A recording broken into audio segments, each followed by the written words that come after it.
Comme beaucoup de monde, j'ai été absolument sidéré par l'ampleur des révélations nommées Panama Papers.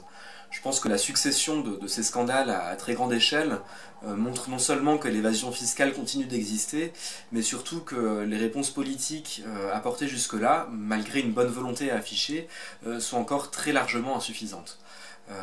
Et donc dans ce cadre, je pense que la responsabilité du Parlement européen, grâce à la commission d'enquête qui vient d'être créée, c'est de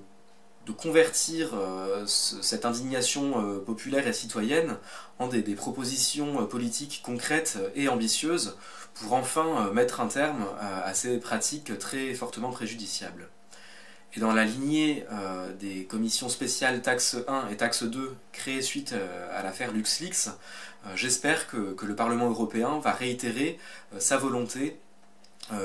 d'instaurer un cadre protecteur pour les lanceurs d'alerte au niveau européen en mettant la pression sur la Commission européenne qui, à ma connaissance, continue à bloquer ce dossier en prétendant que c'est une compétence des États membres.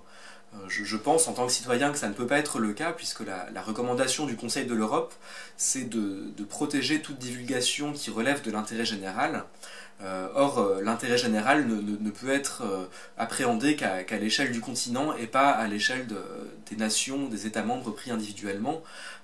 puisque voilà, dans un certain nombre de pays, l'intérêt général peut se réduire à certains intérêts économiques nationaux. Alors, en citant quelques exemples, ça peut être le secteur financier au Luxembourg, mais également l'automobile en Allemagne ou le nucléaire en France.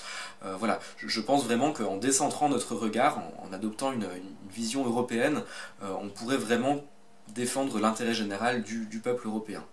Voilà, je termine en adressant tous mes vœux de succès à la commission d'enquête créée au Parlement européen suite aux Panama Papers.